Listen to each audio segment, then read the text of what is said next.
जाए और हमारा सबकॉन्शियस माइंड हमें ही ऑटोमेटिकली बुलवाए। इस तरह जैसे कि हम बचपन में पहाड़ा याद करते थे। Tanvi, I really hi guys, this is Sabila, welcome back to my channel. और याद रखिए चैनल के माध्यम से हम किसी की लाइफ में वैल्यू ऐड करें। First of all thank you so much मेरे वीडियो पर क्लिक करने के लिए। और जैसे हम सब जानते हैं कि पूरी दुनिया में हर एक इंसान का एक फेवरेट सॉन्ग होता है और वो फेवरेट सॉन्ग के पीछे एक अनकही कहानी होती है। तो आज के लव टिप के हिसाब से उन्हें फोर्स मत कीजिए आपको प्यार करने के लिए। अगर बहुत ज़्यादा हो रहा है तो बोल दीजिए कि मुझे छोड़ दो। वैसे तो हम ये रोज़ ही बोलते रहते हैं, पर फिर भी कोई इंसान टिक जाता है तो वो हमें सच में प्यार करता है। वाओ!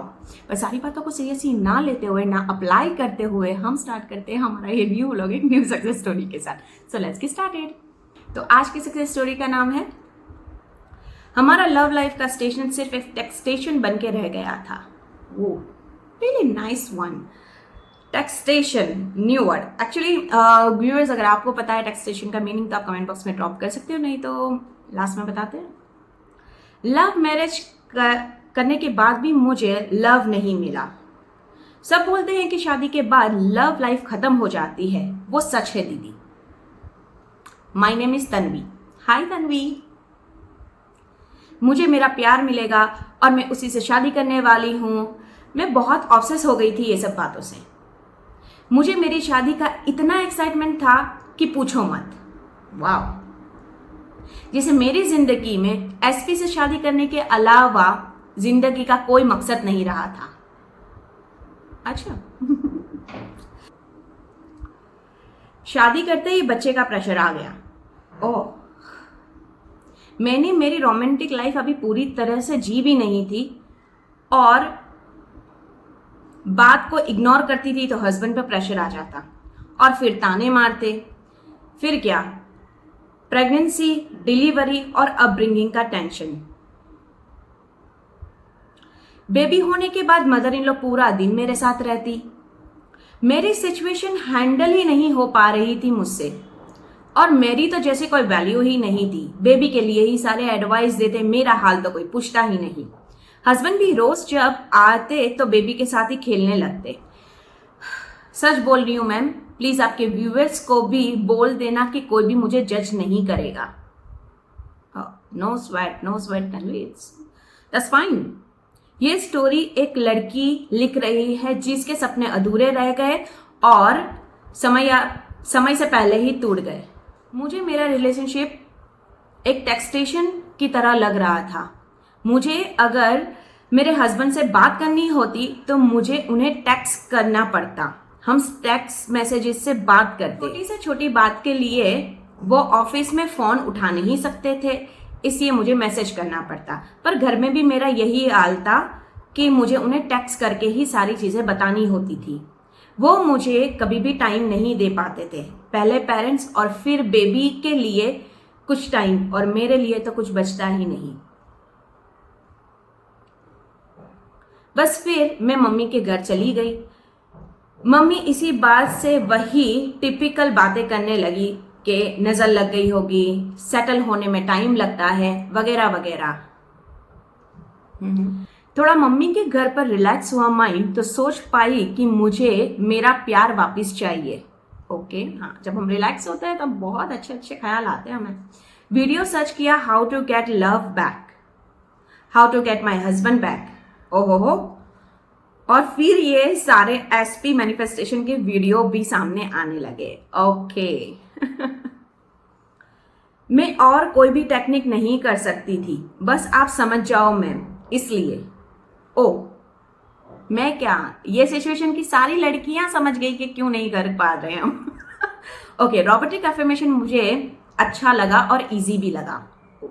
तो इनकी जो टेक्निक है वो है रोबोटिक अफर्मेशन, कि हमें एक ही सेंटेंस रट्टा मारना है और उसे इस तरह याद करना है और इतनी बार लगातार बोलना है कि वो हमारे मुंह पर चढ़ जाए, और उसी सेंटेंस को इतनी बार बोलना है कि सबकॉन्शियस माइंड में ऑटोमेटिकली फिट हो जाए और हमारा सबकॉन्शियस माइंड हमें ही ऑटोमेटिकली बुलवाए। इस तरह जैसे कि हम बचपन में पहाड़ा याद करते थे। Tanvi, I really like you really simplify this technique कि that's why I am telling everybody, you know, कि हर एक इंसान का समझना का तरीका अलग होता है। तो इन्होंने ऐसे समझा और रोबोटिक अफर्मेशन को इस तरह से लेके याद किया जो इनके लिए इजी हो गया। बस प्रॉब्लम वहां हो गई कि सोचा था कि इजी होगा, पर एक अफर्मेशन ही अच्छे से बनाना में बहुत प्रॉब्लम होती है। हाँ, ये तो है, एक एग्जैक्ट एक्यूरेट जो हमें चाहिए उसमें थोड़ी दिक्कत होती है। मैं चाहती थी कि मेरे हस्बैंड मुझे टाइम दे, हमारा भी क्वालिटी टाइम हो, हम दोनों कपल की तरह आउटिंग करें, मेरे भी कपल गोल्स पूरे हो।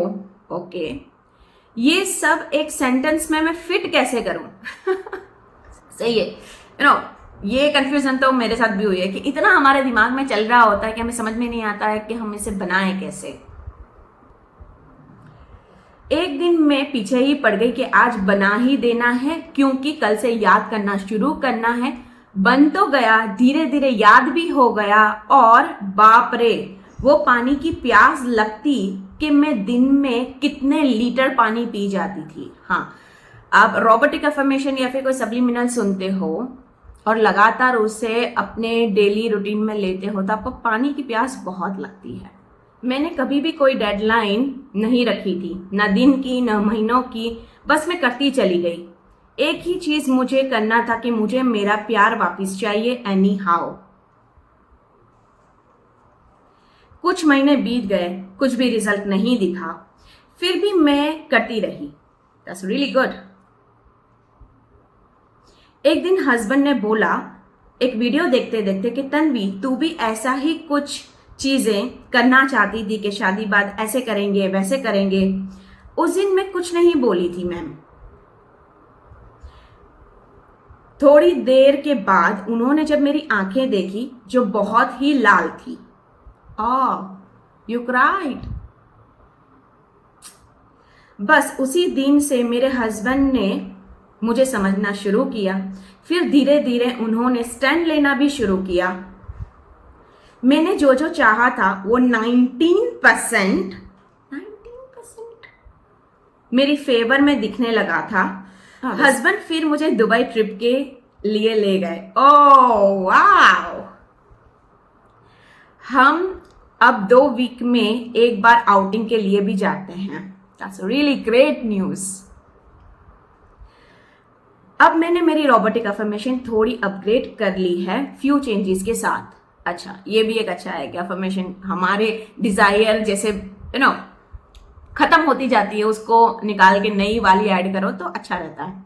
बहुत बहुत बहुत मुश्किल था।